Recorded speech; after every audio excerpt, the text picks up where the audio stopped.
සුබ දවසක් කියලා පිළිගන්නවා මගේ යාළුවෝ සියලුම දෙනාටම. අස්සස්ම ගිණුම් හිමි පවුල් වල ඔයාලට මේක නම් ලොකු සහනයක් වෙයි. රජය විසින් අස්සස්ම ගිණුම් හිමි දුප්පත් හා අන්ත දුප්පත් කියන කාණ්ඩවල පවුල් ගොඩනගන්න හොඳ වැඩසටහනක් ආරම්භ කරන්න යන්නේ. ඉතින් මේ කියන කාණ්ඩ දෙකටම වැදගත් පණිවිඩයක් මේක. ඒ නිසා වීඩියෝ එක අවසන් වෙනකන් අහන්න කියලා ආරාධනා කරනවා. ඉතින් වීඩියෝ එකට යන්න කලින් මතක් කරනවා මගේ channel එකට අලුත් කෙනෙක් නම් channel එක subscribe කරලා ඊට එහා පැත්තෙන් තියෙන bell button එකත් click කරලා තියාගන්න. එතකොට තමයි ඔයාලට පුළුවන් වෙන්නේ මම දාන වීඩියෝ කාටත් කලින් බලන්න. ඒ වගේම හරියටම හරි විස්තර දැනගන්නත් පුළුවන්. වීඩියෝ එකට like එකකුත් දාලා ඔයාගේ යාළුවන්ටත් මේ වීඩියෝ share කරන්න. ඔයාගේ අදහසත් comment කරන්න අමතක කරන්න එපා. අස්සසම සුබසාධක ප්‍රතිලාභ යෝජනා ක්‍රමයේ යටතේ මේ වෙන විට ප්‍රතිලාභ ලැබෙන දුප්පත් අන්ත දුප්පත් සමාජ කාණ්ඩවලට අයත් පවුල් ලක්ෂ 12ක් සයිබල ගැන්වීමේ වගකීම සමෘද්ධි සංවර්ධන දෙපාර්තමේන්තුව වෙත පැවරිලා තියෙනවා. ඉතින් ඒ අස්සසම ප්‍රතිලාභයෙන් සයිබල ගැන්වීමේ වැඩසටහන යටතේ ආසියානු සංවර්ධන බැංකුවේ හා ලෝක බැංකුවේ මූල්‍ය හා තාක්ෂණික සහාය මත නියම ව්‍යාපෘති දෙකක් ක්‍රියාත්මක වෙමින් පවතිනවා.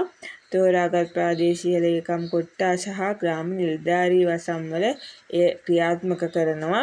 ඉතින් එම නියම ව්‍යාපෘතිවල ක්‍රමවේදය අනුව හඳුනාගත් දුප්පත් හා අන්ත දුප්පත් පවුල් ඒකකයක් වෙත ඔවුන්ගේ ව්‍යාපාර හෝ රැකියා සැලැස්ම මත පදනම්ව හා ඔවුන් සමග ගිවිසුම්ගත වීමෙන් අනතුරුව රුපියල් 1,50,000ක උපරිමයකට යටත්ව මූල්‍ය ප්‍රදානයක් ලබා දීමට සැලසුම් කරලා තියෙනවා.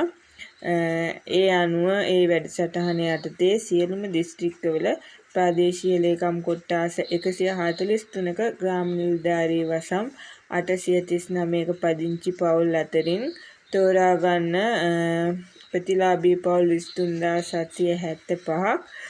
ඉතින් ඒ අනුව ඒ වැඩසටහන යටතේ සියලුම දිස්ත්‍රික්කවල ප්‍රාදේශීය ලේකම් කොට්ටාස 143ක ග්‍රාම නිලධාරී වසම් 839ක පදිංචි පවුල් අතරින් තෝරා ගනු ලබන ප්‍රතිලාභී පවුල් 23775ක් වෙත 2025 සිට 2027 දක්වා වන කාල රාමුව තුළ ඔවුන්ගේ ජීවනෝපාය වැඩි දියුණු කර ගැනීම සඳහා යෝජිත මූල්‍ය ප්‍රදාන ලබා දීම පිණිස ග්‍රාමීය සංවර්ධන සමාජ ආරක්ෂණ සහ ප්‍රජා සර්ව බල ගැන්වීමේ අමාත්‍යතුමා ඉදිරිපත් කරපු යෝජනාව අමාත්‍ය මණ්ඩලය විසින් අනුමත කරලා තියෙනවා.